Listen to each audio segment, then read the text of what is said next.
Hello mga loves! Another day, another ganap na naman tayo for today's video.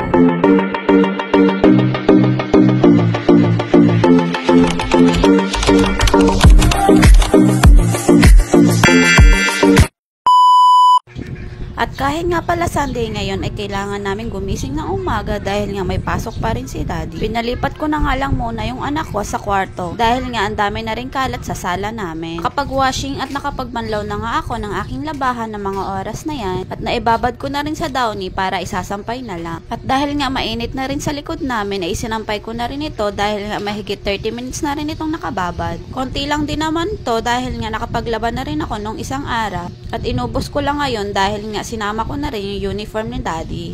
Pagkatapos ko nga magsampay ay nakaramdam na rin ako ng gutom dahil nga magtatanghali na rin ang mga oras na iyan. Bumili nga lang ako ng 2 pirasong itlog dahil nga kasya na rin naman sa amin 2 yon ng anak ko. Wala na din kasi akong maisip na mabiling ulam dahil nga ilang araw na din na frozen ang ulam namin. At dahil nga gutom na rin ako at mas mabilis naman maluto ang itlog, kaya yan na lang ang binili ko. Kakain din naman yan ang anak ko dahil nga isa rin yan sa paborito niya. Kaya nga lang pinipili niya talaga yung puti at hindi niya rin kinakain yung egg yolk. Kaya naman minsan kapag nagluluto ako ng itlog, ay ginagawa ko itong scramble o kaya naman ay hinihiwalay ko yung egg yolk. Kahit nga sa boiled egg, yung puti lang talaga ang kinakain niya. Pagkatapos ko nga maluto yung itlog ay kinuha ko na rin sa ref yung natitira naming ulam na frozen food. Ininit ko nga lang din ito para pandagdag naman sa ulam namin. At nang mainit na nga ito ay iniready ko na rin yung makakain namin ng anak ko sa lamesa. Nagtimpla nga lang din ako ng kape dahil nga masarap talagang partner ang kape kapag kumakain sa umagahan. Pero hindi na talaga siya umagahan dahil nga tanghali na rin ng mga oras na iyan. Pero okay lang, at least nakatipid tayo dahil nga pinagsama ko na ang almusal tsaka ang tanghalian. Naready ko na lang din muna yung lamesa ng anak ko at dun nga kami kakain. At habang kumakain nga kami ay may nakagat akong matigas at nang pagluwa ko nga ay eto ang nakita ko. Nalunok ko pala yung lock ng hikaw sa dila ko. Pero no worries mga loves dahil hindi lang ngayon nangyari sa akin to. Ilang beses na rin nangyari sa akin to and thanks God at buhay pa rin naman ako.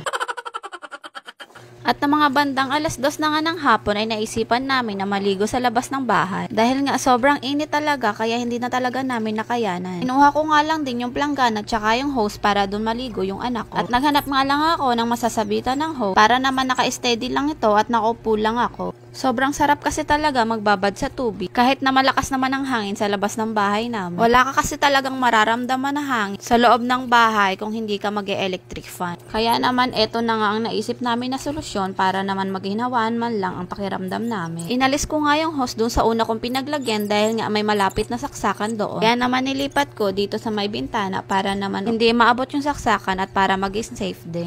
Ang sarap kasi talaga sa pakiramdam na wala kang nararamdaman na init at pawis na tumutulo sa katawan mo. Napakalagkit kasi at hindi rin komportable sa katawan kapag naman ang dami mong pawis at feeling mo ang baho-baho mo na. Nagbabad nga lang kami ng mahigit 30 minutes doon dahil may sipon pa rin ang anak ko at hindi pa rin siya pwedeng magtagal sa tubig. Alam nyo naman ang anak ko na pagdating sa tubig ayaw na ayaw talaga niyang umalis kapag niyayaya mo na at kahit nga nilalamig na yan at nanginginig na ang labi go pa rin siya. Kaya nakakaawa talaga ang mga bata sa panahon ngayon dahil nga sobrang init at nagkakaroon na rin ng mga bungang araw dahil nga sa sobrang init ng singaw ng katawan. Niyaya ko na nga rin pala yung anak ko na pumasok sa loob at para doon na lang din kami magbanlaw. Dahil nga medyo nilalamig na rin ako at gusto ko na rin mahiga. Yumakap na nga yan sa akin dahil nga nilalamig na siya pero andyan pa rin siya at gusto pa rin maligo. Nang matapos nga namin magbanlaw ay sinukulayan ko lang at nilagyan ko rin ng pulbo yung anak ko. At nagsuklay na rin ako. Kinahaponan nga ay may nakita akong kangkong na tinitinda sa may tindahan sa katabing bahay namin. Bumili nga ako ng 3 tali pero hindi na niya ito pinabayaran dahil nga medyo lanta na rin ito.